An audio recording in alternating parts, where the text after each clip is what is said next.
Okay, I'd like to call the meeting to order, and I guess we have a resolution to adopt the agenda. Mallory? Okay, I'll read that. Be it resolved that the agenda for the special meeting of council of the municipality of Desert at all held on January 13th, 2023 be approved as presented. Have a mover and a seconder. Nancy Wood Roberts and Tammy Donaldson. All in favor? Carried. Thank you. Any disclosures of pecuniary interest? Being none, then we'll move right on into the budget review. Barbara? Oh, Barbara, you muted still. Thank you. So good morning and welcome to the 2023 budget presentation. This is the second draft that we'll be presenting today. What's going to happen is I will give an overview of the changes that have occurred from budget 1 to budget 2. We'll also have one delegation from the Rails and Gallery, and then we'll also have a presentation from our environment manager to speak about some of the changes that we're proposing in the second draft of the budget for the environment. So I'm just going to switch over and share my screen.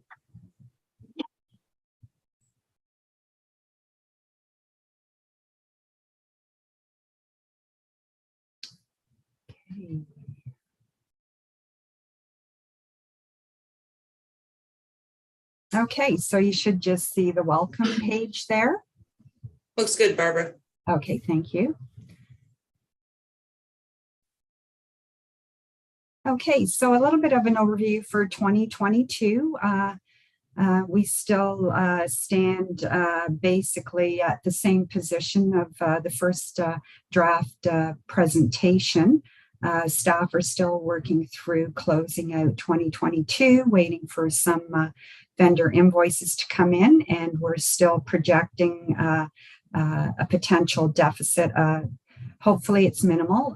Closely watching the landfill contract services, specifically for the construction and demolition waste. So without considering any surplus or deficit, currently the working fund reserve is sitting at $1,762,000. The second draft of budget 2023 is proposing a 2.34% increase. So this increase would equate to $7.22 per $100,000 worth of assessment on a residential property. The commercial class would see $10.71 per 100,000, and the industrial class would see $12.41 per $100,000 of assessment.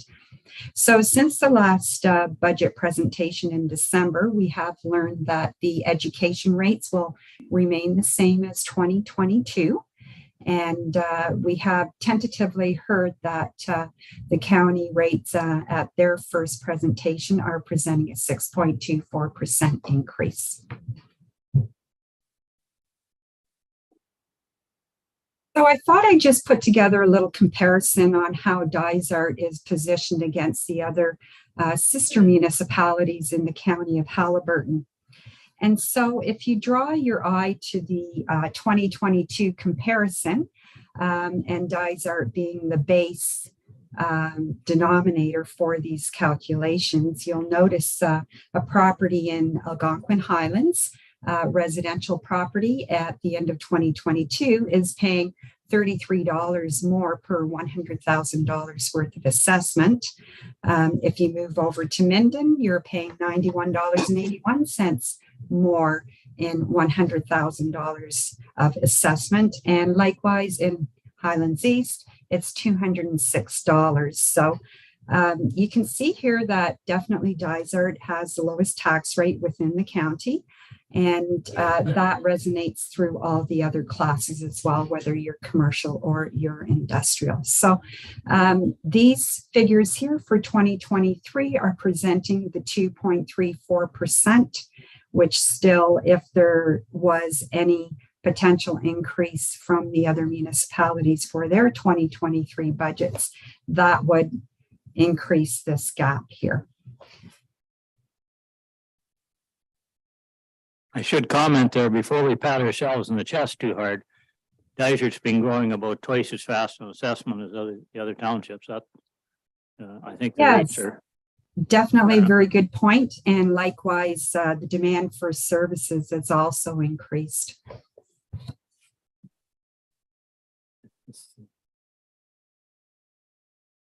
So the total levy is projecting just to be over $11 million, and that is the 2.34%. 1% levy, a 1% levy increase is just over $107,000. And our CBA assessment is still being valued at the 2016 rate. So, and right now we do not see where this evaluation would change in the future. We're still waiting to hear from the province.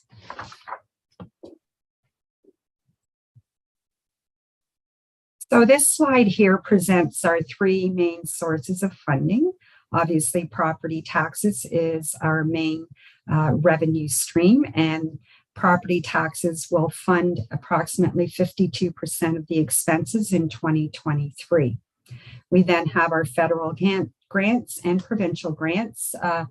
The key federal grant is the Canada Community Build Fund, and the provincial grant is the Ontario Community Infrastructure Fund, and also our OMPF funding.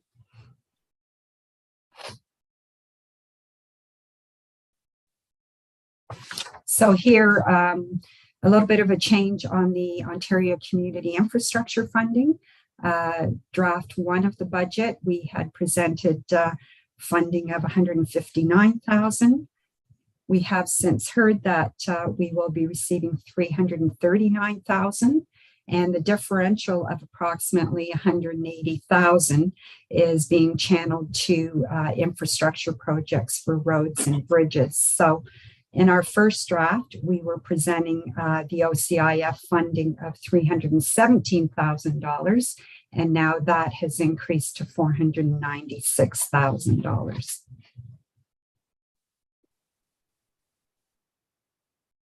So just a little bit of a recap on reserves. There was a few minor changes to the reserves, and so we're forecasting to close out just over $5.6 million in 2022. Activity between the draws and the transfers to reserves, we're looking at a net decrease of $1.5 million in 2023, which will close out reserves at just over $4 million. And the significant draw is basically attributed to capital projects, specifically infrastructure projects.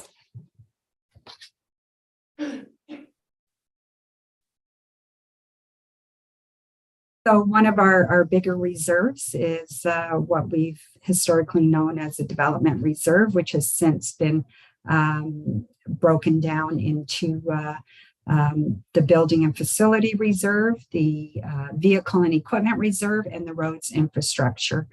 So we're projecting that reserve to close out at $5,190,000. And with the activity, a net draw of just over $2 million in 2023, we'll be closing out at $3.6 million.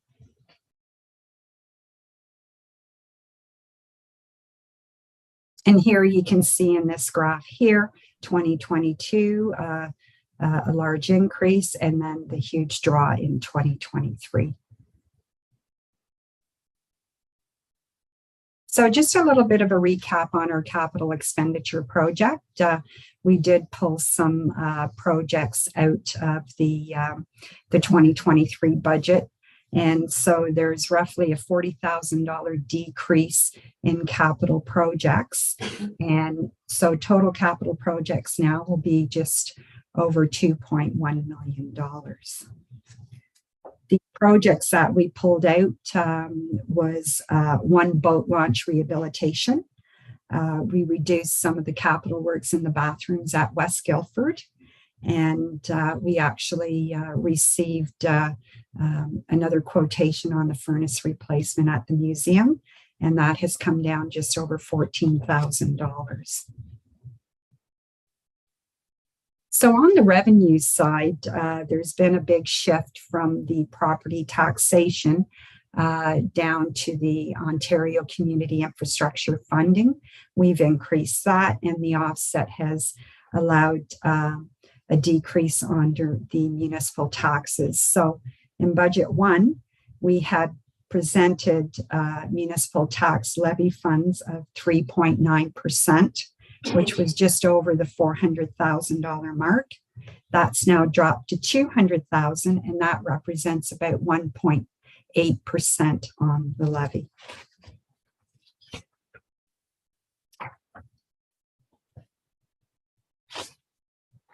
So this chart here is just showing the difference between the capital projects for the revenue and the expense from 2022 to 2023.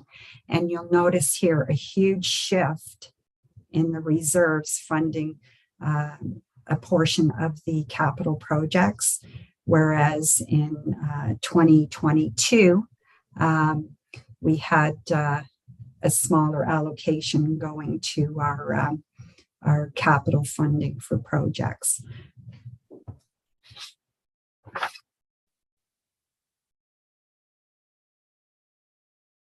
So here we have revised expenditures by department, and we know in recreation for 2023, the driver here is replacement of our playground equipment in Head Lake Park.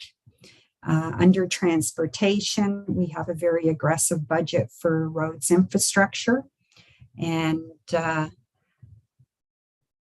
under the environment, again, capital works for some of our landfills. One minor change in grants. We did have a request from the Haliburton Lake Cottage Owners Association requesting their grant to maintain the beach area in Haliburton Lake. Historically, over the last couple of years, we have given them $2,700. That's broken down between an operating budget of $1,700 and then $1,000 to hire a student to clean the beach area. The first draft budget only considered the operating budget for the beach area, so that was $1,700. And so now what's happened is we did have a little bit of a contingency for grants under our events department. So we've allocated $1,000 of that money up to the parks budget for the Haliburton Lake Cottage Owners Association to meet their grant request of $2,700. The net impact on the levy is zero. It's just basically a reclassification. General government, there's been a total decrease of $65,000 in expenses, and that's made up of the reserve transfers to the reserve transfers for insurance and legal to try and build up a little bit of that reserve for contingency. And also, since the first budget meeting, we were able to get the insurance renewal for 2023 finalized, and that presented an additional $20,973 expense. This particular expense here has been allocated out to the respective departments.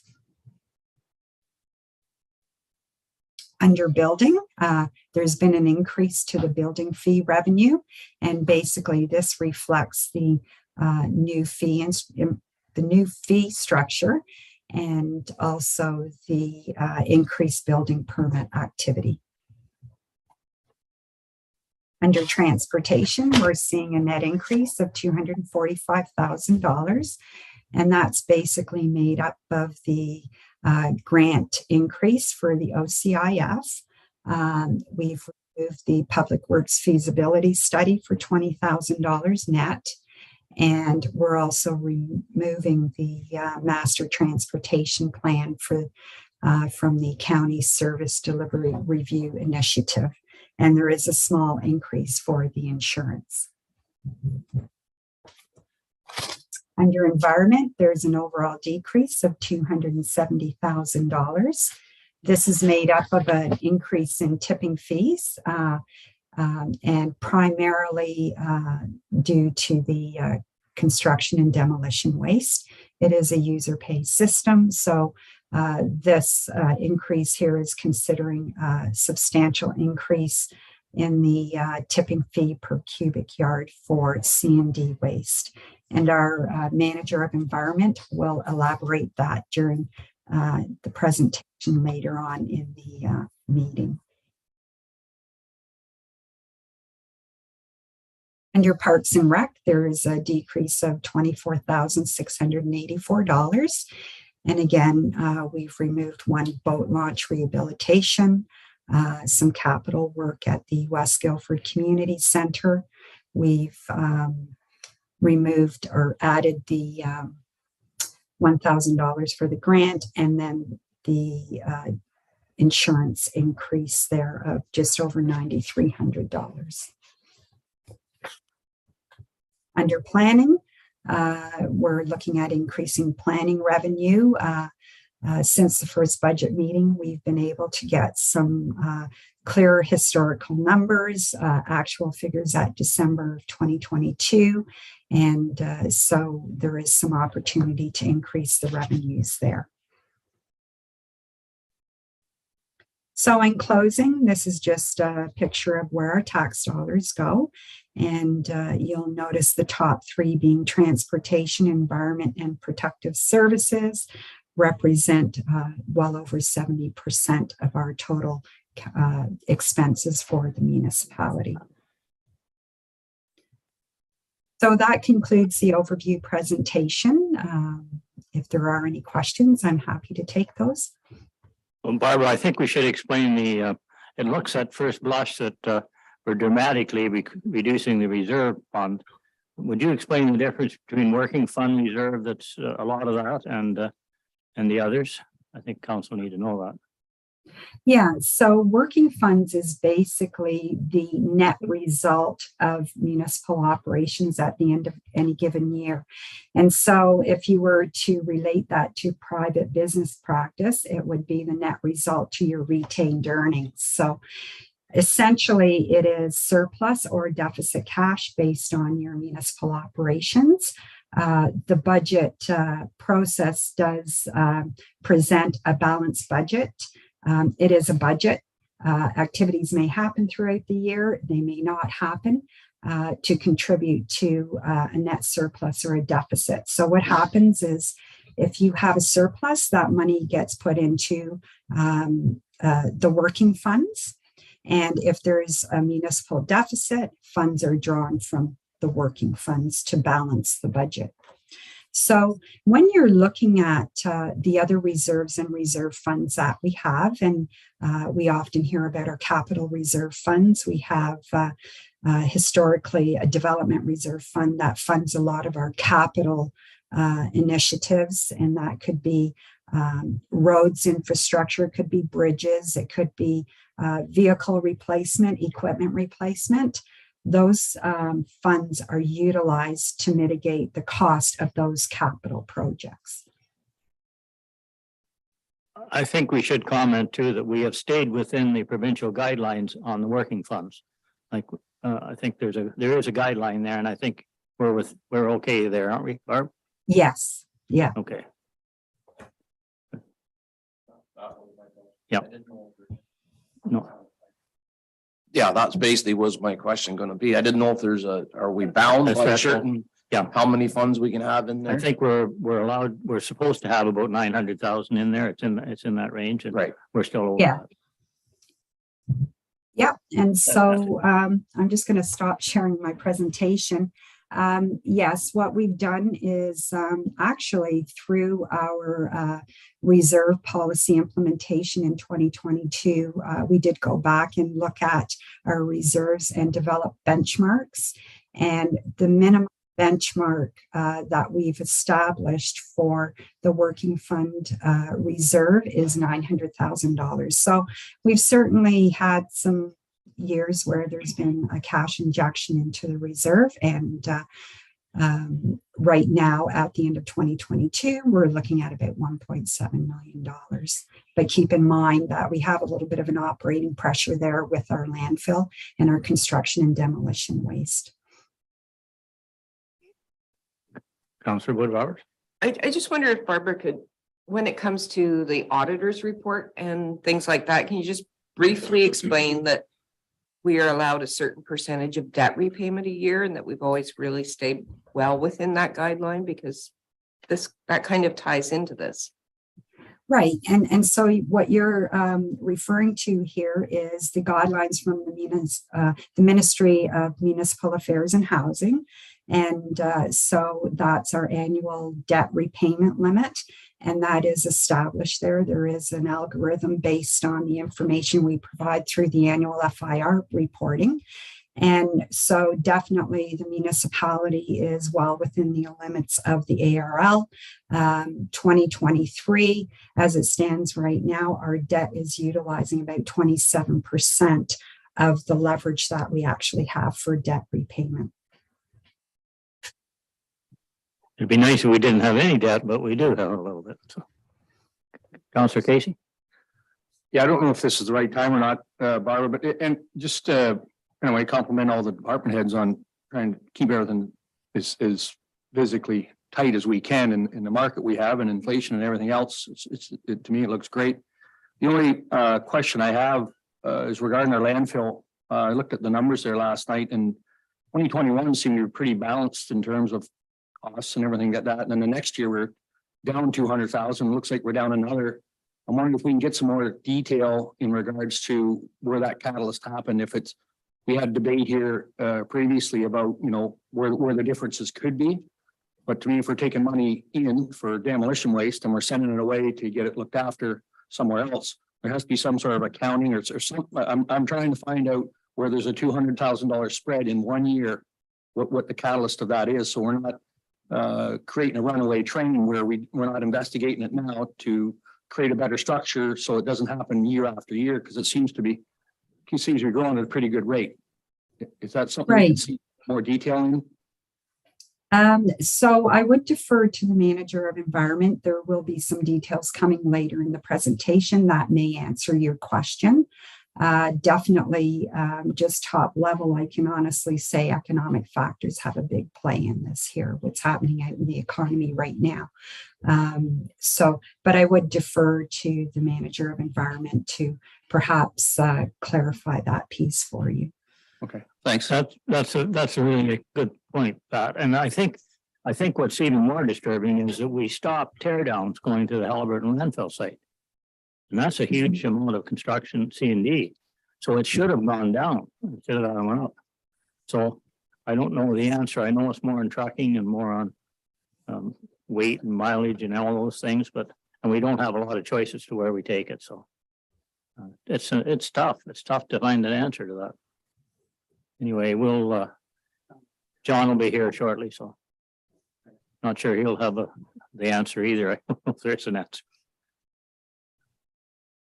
So I know it was alluded to that the county was at 6.2 or something. I can tell you from what I hear, it's not going to stay there. It's going to come down because no one wants to put people in a position where they have to decide whether they're going to buy their pills, their gas, or their groceries. And we do have a lot of that in our community. So whatever we can do at the same time, not to cripple ourselves going forward, because you got to be careful with that too. So, but we haven't done anything, in my opinion, in this budget to really draw us down in the future. We can, if we get if inflation goes down the way we think it should, then we can bump it a little bit next year and catch up. So we've been through these recessions 2 or 3 times since I've been here. It's not easy. But you know what, we get through it, and there's always a mentality, you know, that if you don't spend today, you're going to spend twice as much tomorrow. Well, there's a little bit of truth in that, but sometimes it's like your own business. When there's no money in the bank, you can't spend money. And I think we're in a good financial position as a township, but we got a lot of growth too, big, expensive growth. If we'd ever catch up on assessment, we'd be but they're afraid to touch that. Yeah, so anyway, that's my speech for today. So were we talking to Lori Jones now? Is she coming on, Barb, and then you're bringing John on, or are you bringing John Yeah. on? Yeah, the Rails End Gallery will make a delegation, and then once that's complete, we'll invite John in to speak about environment. Who's the rep on Rails End? Nancy.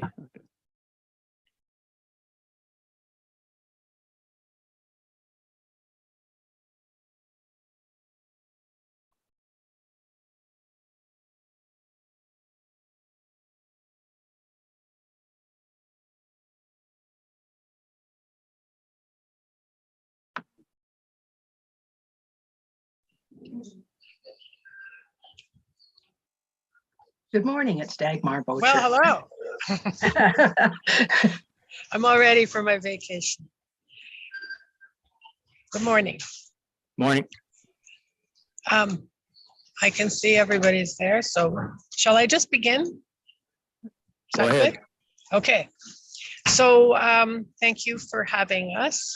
I'm just talking to you from Pearson Airport, so hopefully it all works out. Our flight's already been delayed for an hour, so I think I got lots of time. So Dagmar Bocher is the president of our board of directors, and she and I are here today to just say thank you for all the support that we've had over the years. Certainly, when I started in 2006, I was happy to see that the township did support the gallery and still does. So Dagmar has sat on the board a few times over the years, so she's got a vast knowledge. Probably between the both of us, we know a lot more about the history of the gallery than some of the new elected officials. So I won't try to go into the whole thing, but I'll just let you know how our year went last year. We started out the year with a new roof, which was amazing. And thank you to Dysart for doing that, and also for having the foresight to plan to put the soffits in this year too, so that we can deal with some lighting and fix up the whole roof situation that was in bad need of repair. We were lucky last year to receive $50,000 over 2021 and 2022, a $50,000 grant from the Ontario Trillium Foundation to help support our staffing costs over that period as from COVID. And we also, I know everyone's curious to know how our small arts organizations do survive. We're not eligible for a lot of the funding because we're not a collecting institution. However, we are eligible for things like the OTF, and also we receive some federal funding in the form of a repayable loan, which we are up to date on paying, and should we maintain that, we'll be able to keep a portion of $20,000 at the end of this year. So that's kind of our, those are the big successes that have helped us keep going. That and the great support of the community. And we really took a big hit with the Art and Craft Festival not happening in 2 years, but we brought it back last year. It's I'd say a refreshed festival. It's more family friendly. We took the park plan to heart, and we really used the park better than we ever have before, I think. We reduced the number of vendors and created more open spaces and wide avenues, introduced community arts activities, and also partnered with Razzmatazz to bring performing arts troupe from Quebec at no cost to the event or the gallery, through a federal performing arts grant program that they are part of. We also, I'm reading from notes here a little bit, so we employ 2 people on a year-round basis, myself and Michelle St. Pierre. We work 4 days a week. Michelle is 24 hours a week. I'm 32. You know, we're very dedicated employees. I think that we probably put in a few extra volunteer hours too. But we always apply for summer student funding. So I've just applied for a summer student again this year for 11 weeks to work to assist in marketing and just being ready so that we can welcome all the visitors that we're expecting this year. The international visitors are coming back. Day trippers never really stopped. But also we want to reach out to the local community and provide programming for everybody. Our theme again this year is going to be living responsibly, zero waste free and eco-friendly things that people can do in terms of our workshops and outdoor programming. We fundraise with something called Art Squared. It's an independent committee, but county-based. Many of the people involved in that are members of Rails End Gallery. And so annually we've been running a sale and creative projects, I suppose you would call it, of 12 by 12 inch paintings outside in the park during the farmers market, which has been a really great outreach, it turns out, for us to meet new members of the community who wouldn't know about us. Even though we're in a great spot, sometimes it's just hard to get up that ramp. What else can I tell you? We have exhibitions, of course, and we also do concerts. We embrace all the creative arts, I would say. So we also have some literary events at the gallery. And if you're interested in knowing more about the history of the exhibitions over the past few years, you can look on our fabulous website where we started during COVID to present virtual exhibitions in conjunction with the live ones. Our next one opens February 4th, and it will have, I'm guessing, over 50 local artists contributing to it. And this year's theme is intersection. It's a challenging theme, and we really hope, well, I've seen some of the entries, some really creative entries are coming in from all quarters. So I'm very excited about that. We obviously, you've read the proposal. We're requesting that the $50,000 be allocated again and approved for this year. And as I did last year, we're asking that the township have a professional report done on the condition of the building so that we all understand what it needs and when it's going to need it. That'll help me as the executive director and our board of directors also to prepare for, opportunities that might come up that we could partner on. And it's largely a matter of understanding what the needs are first. We see that the deck needs repair. We see that the exterior finishes are not looking too spiffy these days. But I think with a plan in place and some timelines that we would be able to be ready to when and however it works out that the park plan is implemented. It seems it's coming in pieces. That will be the jewel of the park and a great place for people to visit. So that's what we're asking for. And I'd be happy. I'd like Dagmar obviously may have a few words to say. She doesn't like being put on the spot. Here she goes.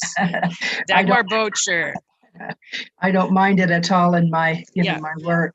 I did want to thank Dysart Council for the support in the past of the Rails End. I am also part of the Art Squared group and had an opportunity to meet so many people in the last couple of years and talk about the town and the facilities and the amazing events that happen throughout the area. So I do want to thank Dysart for continued support and look forward to working with Councillor Wood Roberts, who's the councillor in my ward. So we look forward to that first meeting on January 19th. Thank you. It's, Does anyone have any questions or things that we can enlighten you about further?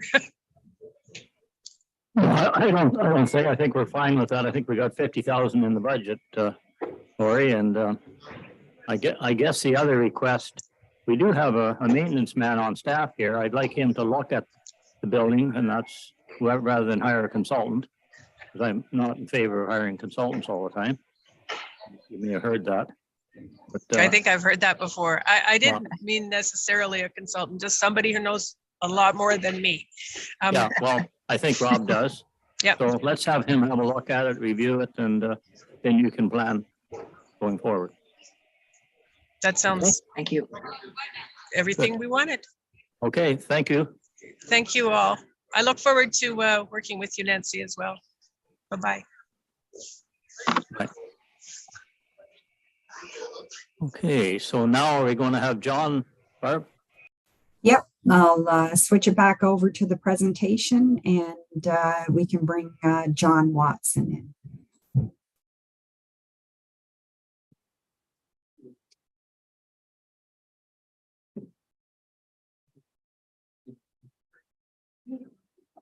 On the right hand side. Well, it's in a bit of a hole there.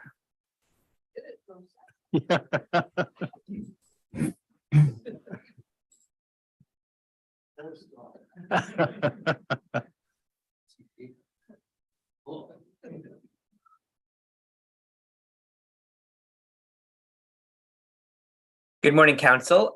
So I'll be presenting some more information about the environmental management budget. I know there's questions about construction and demolition waste. So I'll dive a bit more into the details around the tonnage and costs that we've incurred over 2022 and what we're projecting for 2023. Next slide, Barbara. So in 2022, we had a 38% increase in the amount of construction and demolition waste, or C&D waste tons, compared to 2021. It was also a 41% increase in the number of hauls, so the number of times we took material out of our site compared to 2021. As was referenced, we no longer accept complete teardowns at any of Dysart's waste management sites. However, this dramatic increase in the amount of construction and demolition waste that we have experienced, I think is reflective of our local economy. People are renovating their homes quite extensively. If you speak to any contractors and ask them to renovate a kitchen, you're looking at months and months and months away because of the amount of work they already have lined up. And even some renovation and construction firms that typically traditionally would close over the winter months remain open now because of the amount of work they have. And while that is a boon to our local economy and shows that people want to live here in Dysart, I think it is on the waste management side, we're seeing people needing to dispose of that construction and demolition waste, which is just an increase in the amount of material that we are managing. Next slide, Barbara. In terms of the costs for us to haul and process the construction and demolition waste materials out of our sites, there was a 112% increase in those costs compared to 2021. And the bulk of that obviously came from the processing, the disposal cost, which is that dark orange color reflected on this chart. We did do some looking into the operations, whether our staff lifting the material up, whether those costs contributed to that. But that is not what is driving the increase here in the expenses. It is simply an increase in the hauling and processing costs that our contractor passes on to us in terms of taking that material out. Next slide. We took a look at the revenue comparing 2021 and 2022. There was a slight 2% decrease in the amount of revenues received for tipping fees compared to 2021. The orange on these two charts is kind of the pay as you throw. So as people are disposing of materials and they're paying is typically residential. There was a slight increase there in 2022 compared to 2021.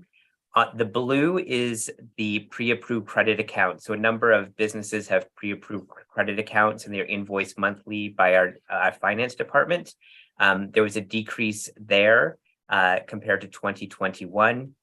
So overall, a slight 2% decrease in the amount of revenue. So essentially, the amount of material we're managing has increased dramatically. That means we're having to do more, haul out more frequently. The price to haul and process construction and demolition waste has increased dramatically. However, the revenue has flatlined and remained stagnant. Next slide. So looking at the overall environmental management, waste management budget for 2023, compared to the first draft of the budget, we've done an increase in the revenue. Originally, the section here that's green, in the first draft, we were looking at disposal fees of $634,000. We are now projecting $834,000 in revenue on our disposal fees. And just to break that out, it does relate to construction and demolition waste. So we'll move to the next slide. The current fee to drop off furniture is $10. As was presented in the first draft of the budget, we are looking to increase that to $20. Currently, it costs $60 per cubic yard to drop off construction and demolition waste, including shingles. In the second draft of the budget, we are proposing that fee will increase to $100 per cubic yard to drop off construction and demolition waste and shingles. In addition, we have a fee to drop off C&D or shingles waste if it is mixed with garbage and recycling, which is something we don't want to happen. That fee has been $120 per cubic yard. That would move up to $200 per cubic yard. That is a fee we don't want to apply. We want residents and contractors to be sorting the material and making sure it is just C&D waste that they're dropping off to us. Of course, the minimum $5 fee for C&D under 1 cubic yard will remain in place for people who are dropping off maybe a single piece of wood, for example. So these changes in the fees would increase the revenue from $634,000 to $834,000. Staff would then formally present the fee changes in a consolidated fees bylaw, which we believe would be happening in early 2023 after the passing of this budget. Next slide, Barbara. In terms of expenses, we decreased some of the wages, benefits, and professional development, mainly by removing a landfill supervisor position from the budget. And we also increased the professional development budget slightly just to accommodate some additional training around backhoe usage to make the site, especially at Halbert Landfill, much more efficient. So those are the main changes to the environment management budget. Obviously, the construction demolition waste is a main driver in terms of our costs. And so that has been reflective in trying to move it from a being subsidized perhaps by the tax base and moving more to a complete user pay system. And then last slide, any questions? John, what's the, how do we compare with C&D costs for, say, Minden Hills? Some of our costs, we are managing more construction and demolition waste than Minden Hills is. Their cost to haul is, I believe, similar, but their processing cost is slightly less than ours. It's just where we are in terms of contracts. We had a new contract start at the start of 2022, and that increased our fees on the construction demolition waste side. What's the cubic yard cost in Minden versus Dysart? They are moving theirs up to 65, I believe. It's either 60 or 65 they're moving it to. So what we my fear with this is that we don't know where ours is coming from. And I don't know how we fix that, but if I were a contractor in Dorset and I could bring it to Halliburton less than I could take it to their landfill, why wouldn't I bring it to Halliburton? So I think that's why, like Minden C&D, I understand the volume went down and ours went up. So that tells me that we're getting probably C&D that we shouldn't be getting in Halliburton. I don't know.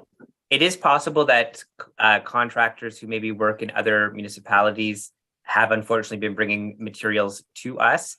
There is the potential with this increase in construction demolition waste tipping fees that will stop as we become the higher priced location for people to drop off C&D waste. That's the hope, isn't it? Yeah. We've taken our stuff and you always ask for a demolition permit normally when we come into the site. So I don't know how much that would happen, but I wouldn't imagine it's a landslide either that we're getting. No. A lot of material from outside the county or outside the township. John, in regards to transportation and processing, so are they two different spectrums of cost? Like, you know, you've got a transportation company that takes it from Dysart down wherever it's going. And then there's a charge when it gets received there, and then like a processing charge when it gets down there per ton. How can you? I don't know. Yeah, so we have, for all of our waste materials, so blue box, garbage, and construction demolition waste, we have a contract with Mid-Ontario Disposal, which is based in Aurelia. That new contract started at the start of 2022. We have a 2-year term, so it will end at the end of 2023 with possibilities for extension. That contract, when it was issued, there was only one bidder on that work, which was Mid-Ontario. In terms of the fees that we pay for construction and demolition waste, we pay a per lift essentially fee, and that rate is $1,400. So it's when the truck comes to us to pick up C&D, $1,400, and then we pay on a metric ton rate, which is $148 per metric ton. So the $1,400 is the charge they charge us to lift that truck up to dump it out. Is that correct? Is that a lift charge? Correct. So they send a transport truck to us. Yep. And that is the fee for that transport truck to move all the material around. Okay. All right. Counselor Wood Roberts. I'm sorry. Oh, okay, we'll come back to you. We've talked off and on for 100 years about scales.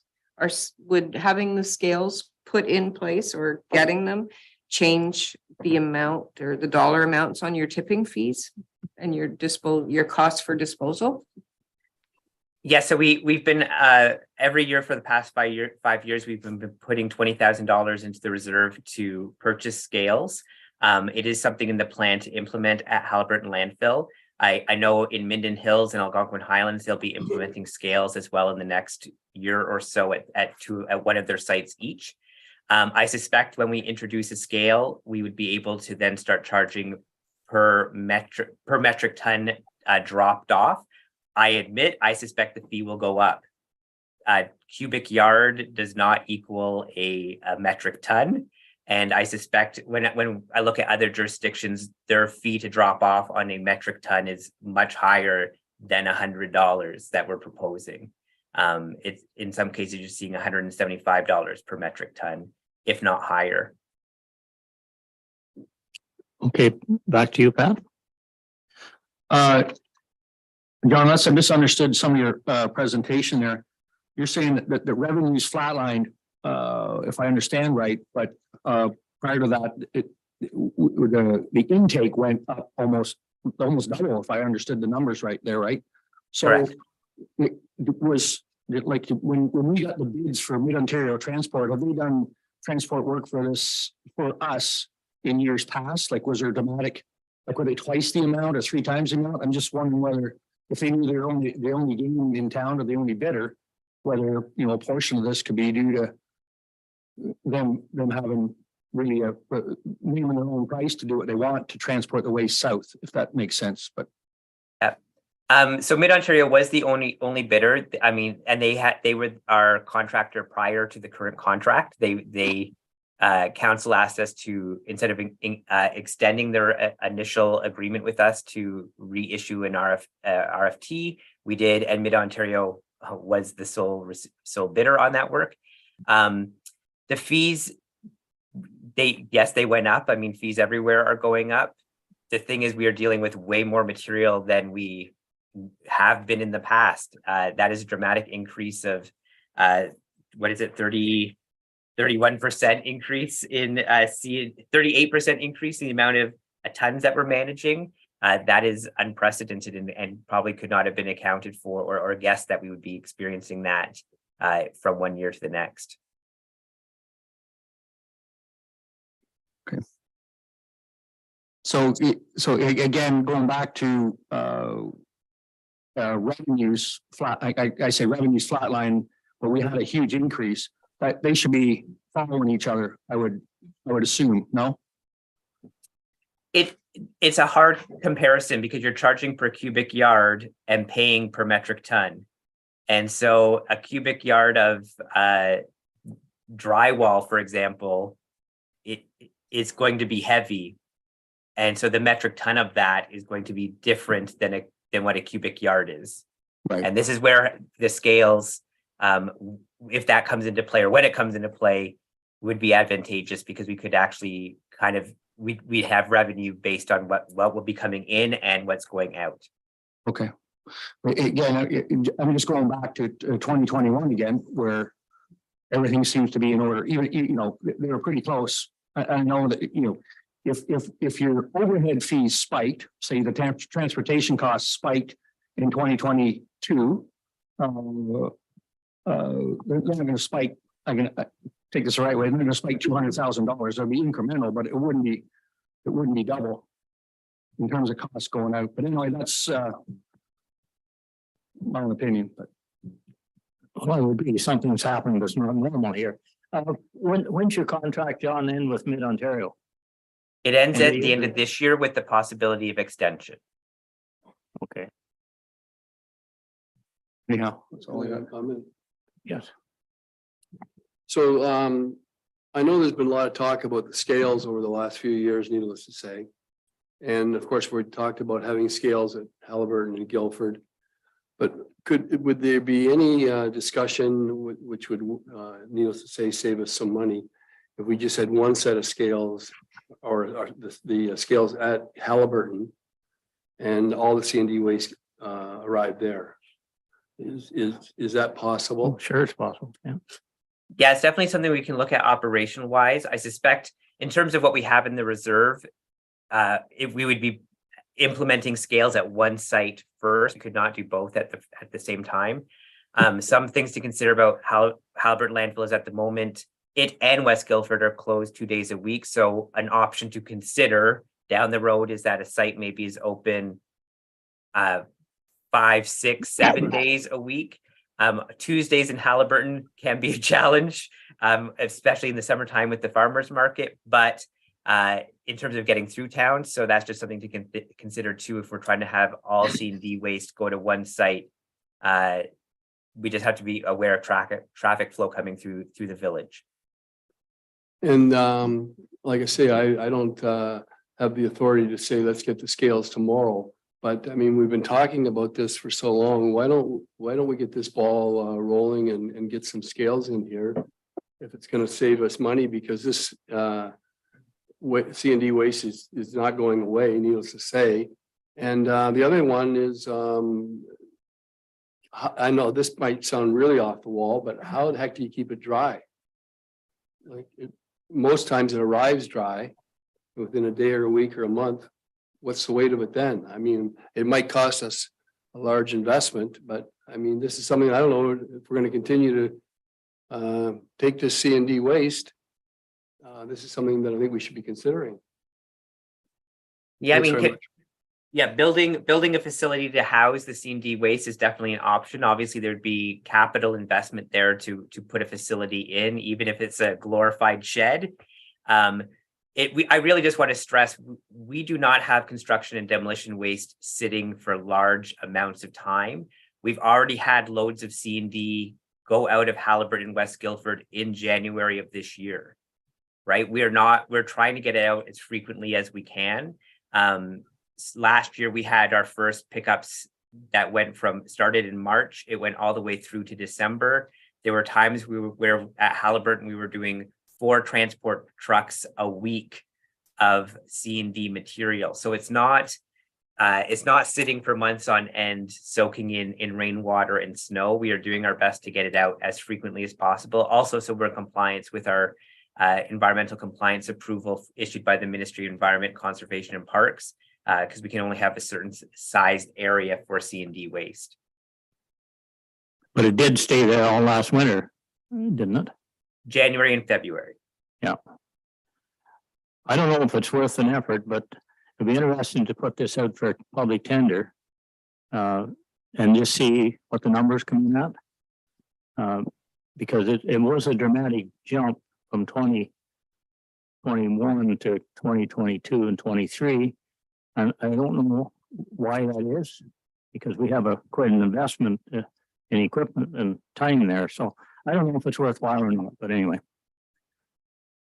I just want to get a couple of answers on a couple things just for clarification. So on the scales, how much money do we have put away to deal with them right now?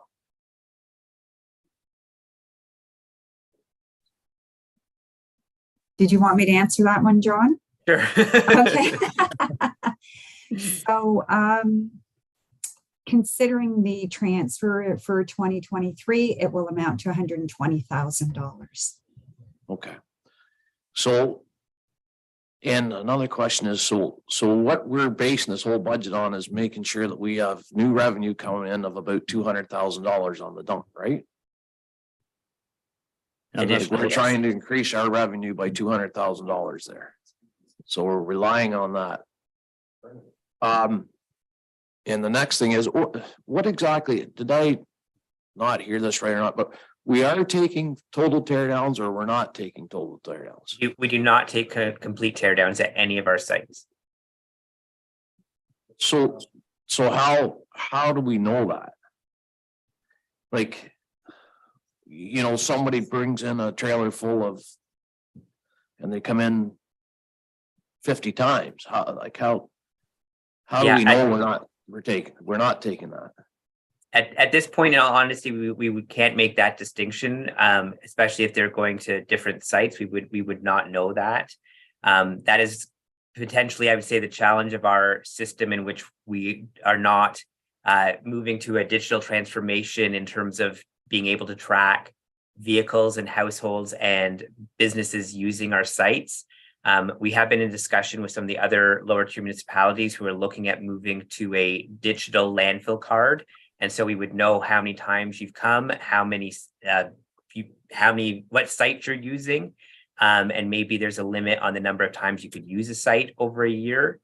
These are all kind of things in discussion and in flux, essentially, as we try to move to a system where we can, I don't want to say track, but better understand the usage of our sites. So if somebody at, in my words, say Haliburton, which this is happening a lot, there's a lot of tear downs going on. So what do I tell those people they're gonna do with their material, that they're gonna tear down their cottage? So when I get a call inquiring about complete teardowns, I say you can take it to a private transfer station in Bracebridge or Peterborough. We do not accept that material.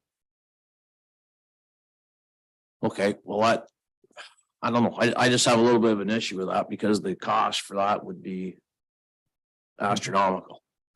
And It's kind of, it's an interesting discussion around construction and demolition waste. And is it the role of the municipal? This is just like a philosophical discussion, but is it the role of a municipality to be providing that service when there are private transfer stations and haulers and all of that infrastructure in place, when it is so costly to manage that type of material?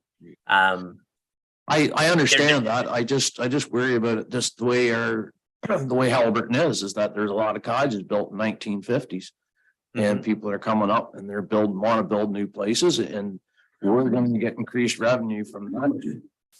Because the tax base should go up because the assessment should increase dramatically. I don't know. I just have some concerns, but that's all. Yeah, it's, and I'm not sure if we're missing an opportunity to maybe get some more revenue in from taking these things. I don't know. Just thoughts. Alton and then Pat. Yeah, like I say, there's needless to say, this is a monster that is growing, so we've got to get on top of it. And from listening to John and to you, like all the council here, needless to say, the discussion's gone on long enough in regard to the scales. Let's make a decision and get some scales in Haliburton and get, if that's gonna help generate in revenue and give us a better idea of what's really coming in and what's going out. And I think that's the most important decision we got to make here, at least my opinion. Right now, we can sit here and keep kicking this can down the road, but I think we better go up and we got to get these scales in and start in Halliburton and I think that should happen today or tomorrow. Thank you. And Pat was next and then Oh, sorry, Jerry. Pat. I agree as well. However, is there, we're gonna have one set of scales, and I know from my background, they're 150,000. It depends on what kind you get and everything else in that regard. But like there's a couple different forks in the road here where if we're going to spend $150,000 on scales, then then that framework should extend to, again, bringing all of our C&D waste to Halliburton. Yeah, There's one exactly. overhead cost for scales. Number one, do we have room there? I think we got room. Number two, does our ECA would allow for an increase in and out transfers of more C&D waste? There's a couple of different Yeah, angles for you're that. right. But my third point now is if we're going to spend money on the scales and everything else, then I think part and parcel as a subquote would be to steel building, no walls, whatever, just shelter for that, shelter for the C&D, high enough that the dump truck can dump in there. And then it's sheltered on that regard, because you can spend the money on the scales, but again, if the hole in the boat is the tonnage leaving the yard and us not getting the revenue on the other side of it, we want to make sure we're as even as we can be moving forward, with balanced expenditures on the assets that we're trying to buy to fix the problem in my mind. But No, that's good points. Jerry? As far as the scales go, Pat's pretty close there. I put likely the exact same set of scales into my business a year and a half ago.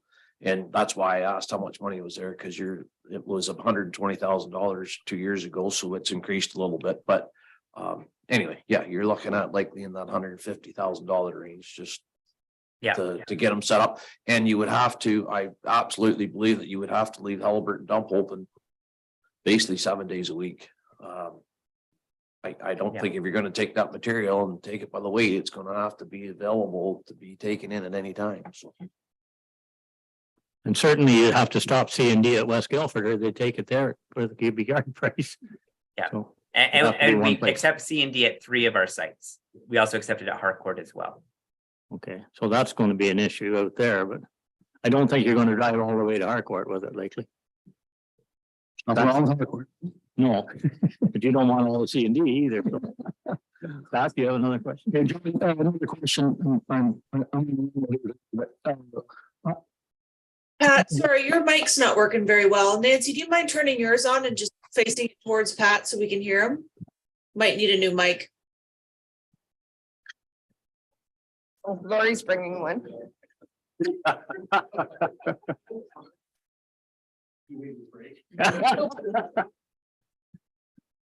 John, how do we, so again, we tear down houses and of course, when you give the customer the quote for tear down removal, but the tear down of the house is the last thing in their mind. They've envisioned the house and now they're going to build it, what it's going to look like. And when you spit out, $10,000 to $20,000 to tear down the house, but it's a cost of evolution in Dysart in the county in that regard. But in regards to your statement of not taking total tear downs anymore, what can you delineate what not a total tear down is? Is that, a house without you taking 2x4s or are you taking drywall or like, I'm trying in my own mind now because I didn't know that until today that Dysart wasn't taking total tear down. So, in my business, how do we delineate what one is and what one isn't on that note? And who decides that? Is it the guy at the landfill gate or is it, because if you look into a dump truck that's had a house tore down, there's everything in there. So to me, as long as they're not concrete blocks and topsoil in it, that's C&D, right? But how do we delineate or differentiate what is and what isn't in that regard? Yeah, so the elimination of accepting complete teardowns was implemented in May 2021 as part of the introduction of our new waste management bylaw. It is, I won't lie, it's a bit it just says complete tear downs. So from our perspective, if you tear down a house, we won't accept it. A large building, we won't accept it. A school, we will not accept it. Like I stated earlier, we don't know necessarily if what we're receiving, if that is a true complete tear down. Someone arriving in a pickup truck is probably not having a complete tear down in the bed of their pickup truck. On the garbage side, for example, we don't accept anything over 5 cubic yards. So maybe this is something that we update in our bylaw where we won't take any C&D over 5 cubic yards. And whoever is bringing in more than that material would have to go to a private transfer station elsewhere. And that's maybe becomes a new cutoff for us, something for council to consider.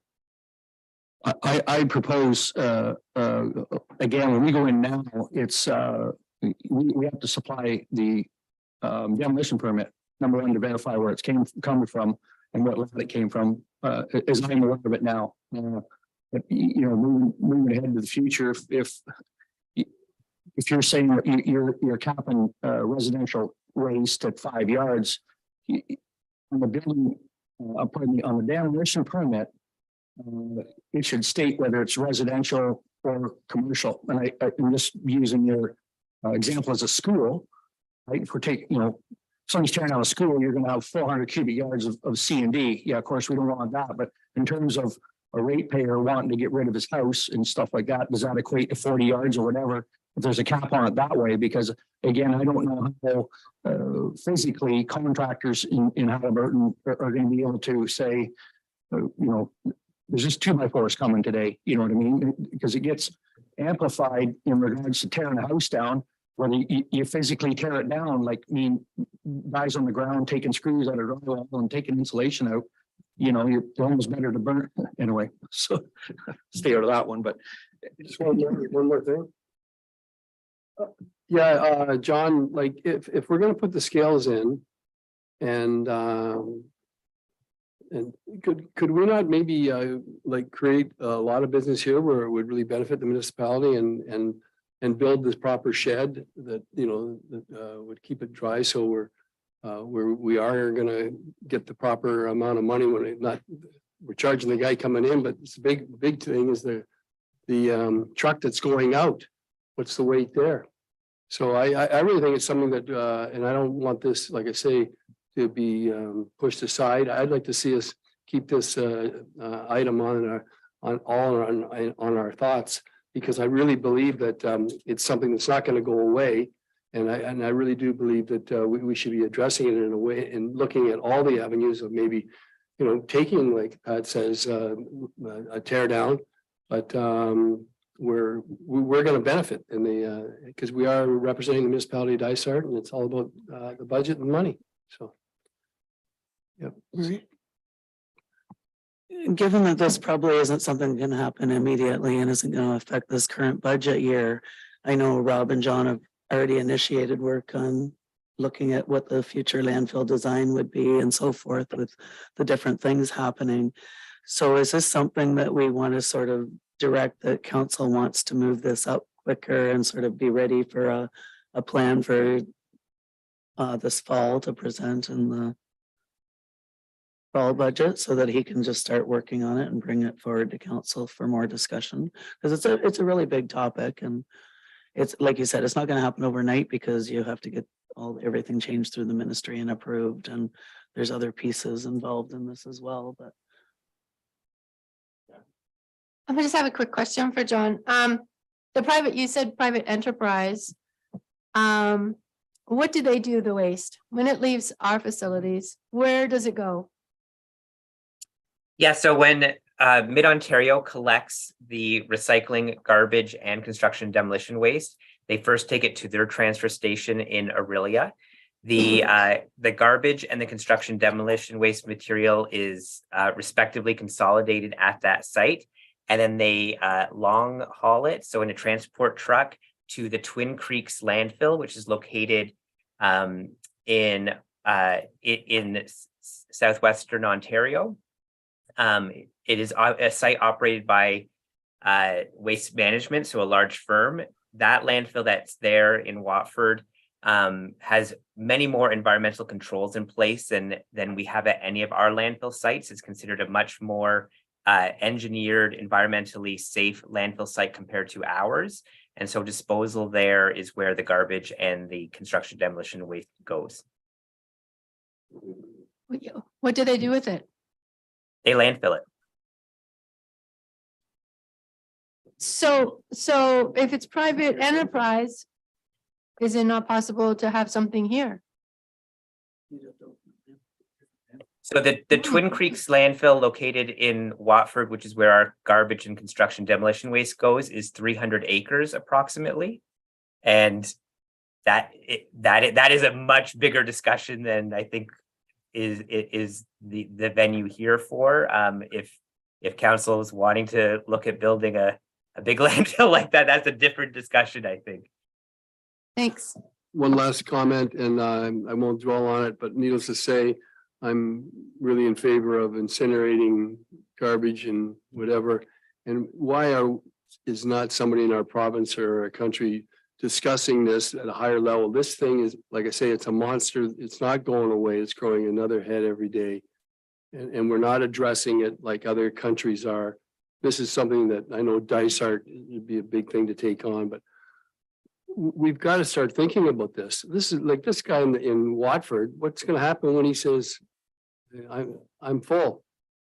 I mean, we better get prepared for this. And I know that there's a lot of municipalities and counties and that are thinking about this, but I don't hear about anything on the news and I just think that it's something that we better get our heads going in the right direction here, because needless to say, landfill sites are a big issue. Okay, John, I was going to ask you, how strict at the landfill site are they asking for demolition permits? Because it's pretty simple. When you see a local contractor drive in, I don't think they show that every time. Are we recording that some way? We haven't been requiring demolition permits because we don't accept full demolitions. And so that's why we have not been asking for that. We can definitely implement that as a policy. But since we don't accept a full demolition, I don't know if someone renovating their kitchen is going to have a demolition permit. Apparently we're getting it though, so I guess you just ask where it came from then. And all users at our site should have a landfill identification card for Dysart. Yeah, and when we ship it out, do we get a log of actually the weight on that truck? We do, yes. We do. We get a metric ton per truck. Okay, so are they fairly consistent or are they? It is very consistent, and they were actually very complimentary to us on how fantastic our municipal loaders have been at making sure they're just loading C&D material into that bin. They're not getting gravel. They're not getting sand. They've been very, very impressed with the quality of our work at that site. So then the council asked John and Rob to bring forward a proposal on how quickly we can move ahead with scales and an alternative to what we're doing. Would likely be the fall in reality. We wouldn't be able to do it till fall, but That's what I mean, but you'd have to. But go we- through the design process yeah. everything. And do we need another ministry approval to move with forward with scales and I wouldn't think so. It's partially in our closure report as we move to full transfer station. There would be some other things about moving entrances and Okay. just to accommodate a scale. So there's definitely work partially as we move through the sloping at that site that will help move some of our bins around, and it's part of a larger project at that site. Okay, so you'd need to bring something forward. then. Yeah, absolutely. Okay. Anything else? I don't know how this process works, Murray, but I think that there's a lot of gears in motion in different angles here. Is there a way we can talk about this some more? Like, if we're gonna wait till fall to get some of this stuff started, like we're into next almost another 100,000 or 200, however you look at it. To me, we got to take some action here to collectively, all of us, to get some lineage to make sure that we're doing the best we can to straighten this out. Because again, if a lot of different angles, there's houses getting torn down every week and all that type of stuff. So I think we should get this sorted out sooner than later I agree. in different levels. Well, I think Can that's the suggestion for the increase on the revenues for now until you can get to that point, but. I think that it's just basically the time needed for John to go through what are the ministry approvals needed. We have other things, as you mentioned, if you want a shed there, we'll have to look at the whole layout and get the landscape design there done with the consultants we have for waste management. And it just takes a little time, but we'll be continually bringing back reports to you over the next few months. It's not like we'll wait till the fall to bring back an idea. It'll be, we'll start, if council wants us to start working towards a fast implementation on this, we'll start working on it tomorrow. Mhm. Yeah, And then I it'll- don't think the increased tipping fees will cover the cost, so. No, it won't. Nowhere near. But you're gonna get closer.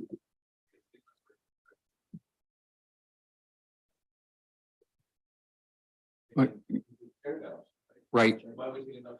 So was the not taking of a tear down, John, a bylaw that was in 2021, or when did that, you mentioned that, I thought earlier? Yeah, so it was in Dysart's bylaw, waste management bylaw that we passed in 2021. That's when the no complete tear downs was introduced.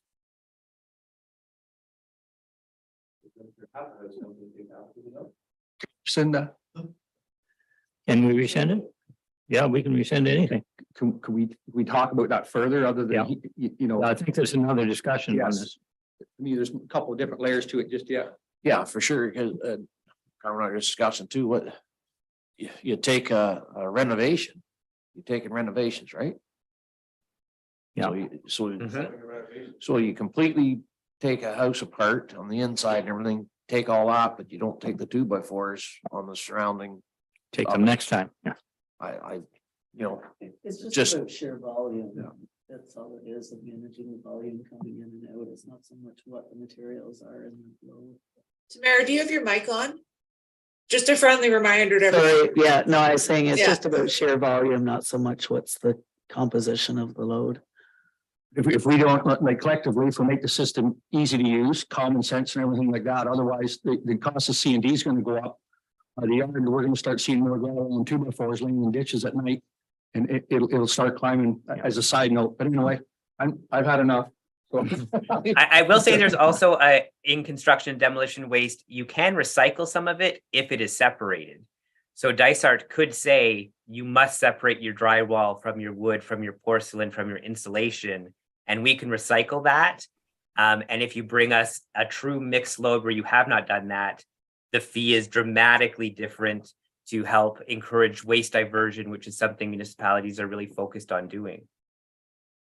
I can almost guarantee you're gonna have it mixed. Yep. Nobody's gonna, you know, you go in to tear down the building, you're going in there the high hole and you're gomming it and it's gonna be mixed. I'm back on again. If you know other facilities elsewhere that will grind all that and then they separate it and some torch it.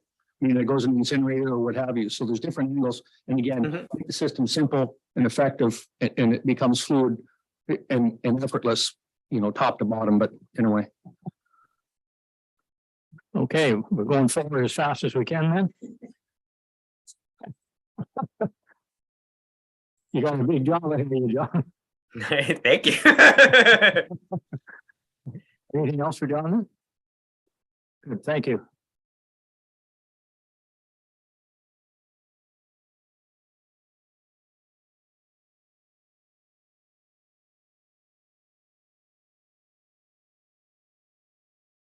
Ten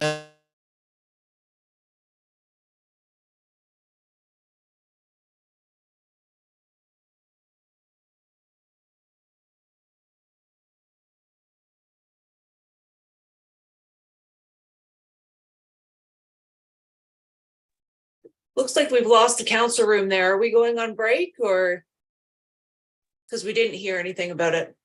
Yeah, they're going on break, Mal. Okay, thank you. I think the mic must have turned off. Barbara in here and I are sitting here waiting. Thank you.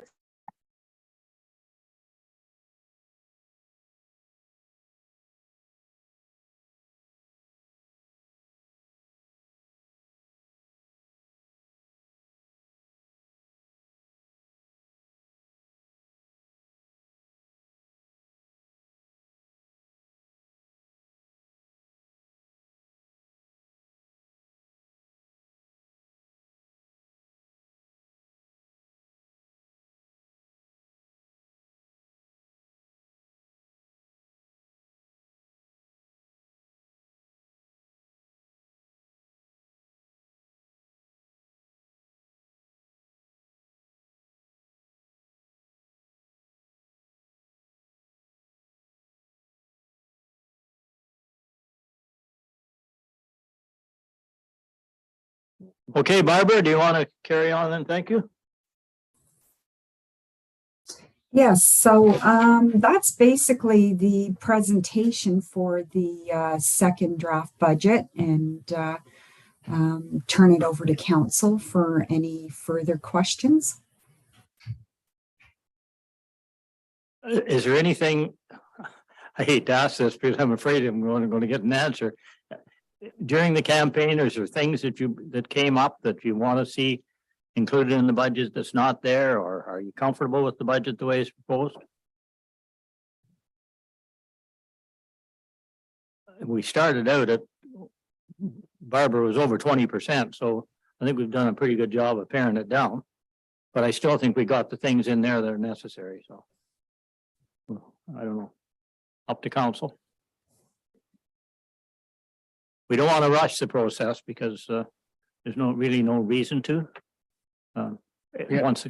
Go ahead. The parks, the infrastructure for the park down here, like the monkey bars and all Yeah. that stuff, that's being covered, and you know, some more road resurfacing and everything like that, that's important locally, and it was deferred a couple times and everything of the sort, so I think it's a great budget on that note, other than getting this landfill thing sorted out. Yeah, that's the big one. Yeah, yes. And we're catching up a little bit on some equipment stuff too, right? Yeah. Like that's my understanding. Yeah, So there's trucks that are on order and they're paid for. exactly, yeah, that didn't take place in Yep. the last couple of years. So Yep. really, all in all, I think it's yeah, it's pretty well done. Nancy? I just had a question as I was going through for the Drag River Straw Bale building. Although it's not a huge cost for us, do we have any income from that? Like, do they pay any minimum rent or anything? No, that's the building where Four Seas is housed. So, Right. I mean, periodically they will contribute funds to general maintenance improvements of the building, but no, they don't generate any rent with the municipality. Okay, I got more. Yes, go ahead. So as I go through, shut your pig hole. As I went through, like all the cell phones and stuff are billed out per department, but is that just one big master plan with a company? So that's the best price for them all? Because there's a lot. Yeah, I can answer that one. Actually, we do have a very competitive package for our cell phone inventory, and we do enjoy special pricing being a municipality. Okay, there's more. Are- In Go ahead. the cemetery, it's like status quo, but there needs to be some attention to the fencing along the one end at the front. It looks awful. It's all broken and bent and just doesn't look nice. So I just Well, don't that's know. a job for parks, obviously. Yeah, but I mean, the material has to be. Yeah, that's. I don't Budgeted think it's a for big deal. somewhere. So we can request our staff to take a look at that, and depending upon the scope of the work, there could be some opportunity to build that into our existing operating budget. Going back to the Four Seas building, is that costing taxpayers any money now? Yeah. Yeah. Well, they should be paying for it. I understand they got a sizable bank account, so. I just wondered, do we get some sort of financial Oh, statement we- or something from We, them? we should. It's a great Just- organization. They do a good job, but they can pay their way, so. They have been paying like any capital improvements like new furnaces and But they're repairs like that. not They've paying been doing for anything like 50%. Yeah. Okay, well, staff can look at that. And under the family medical center line, there was a line there for property management for $3,000. Where does that go? Or what's that for? Good question. So, Barb, you know? yeah, so basically we have somebody on site there that's the liaison with the doctors there. If there are any issues, they report back to us. Okay. The medical center parking lot, I see there's been free parking there all week. Is that a new way of doing business there, or are we just not? Is it broken? It's probably broken again. We can follow up on that.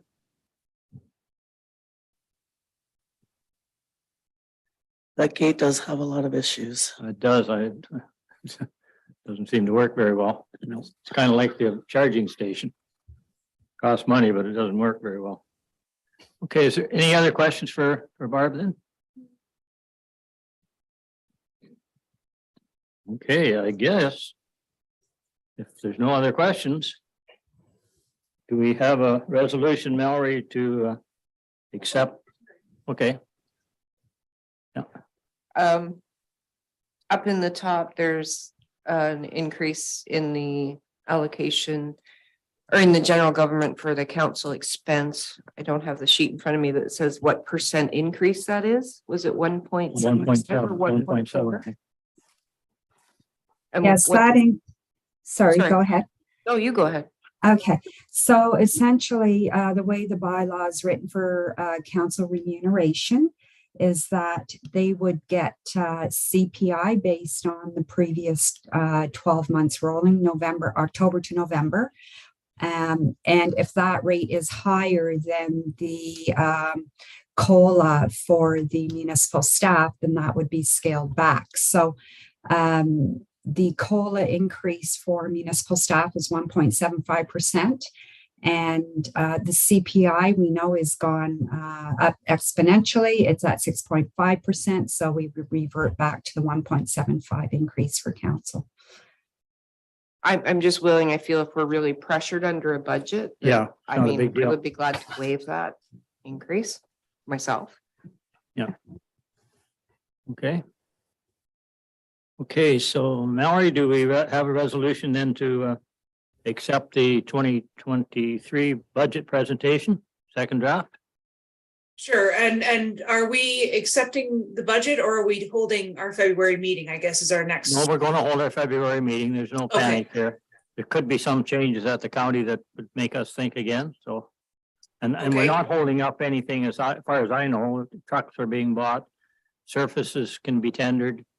So I don't see it's not holding staff up, I don't think, to go forward. Okay, so I'm gonna read the resolution. So Yep. the council acknowledges receipt of the second draft of the municipality of Dysart et al. 2023 budget. Mover and seconder. Counselor Casey and Counselor McKechnie. All in favor? Carried. Okay. So we're good to do the confirming bylaw then? Yep, so I'll Okay. read that now. So Yeah, be resolved that bylaw number 2023-01, being a bylaw to confirm the proceedings of the special council meeting held on January 13th, 2023, be read a first, second, and third time, passed, signed, and the corporate seal attached here too. okay, we have a mover and seconder. Counselor Boyce and Counselor Roberts. All in favor? Carried. I can see you don't want to go home. Okay, now we have a resolution on the adjournment. Okay, be resolved that council adjourned its special meeting held on January 13th, 2023 at 10:45 a.m. Mover, Tammy and Carm. All in favor? Carried. Thank you. Thank you. Thank you. Thank you, Barb.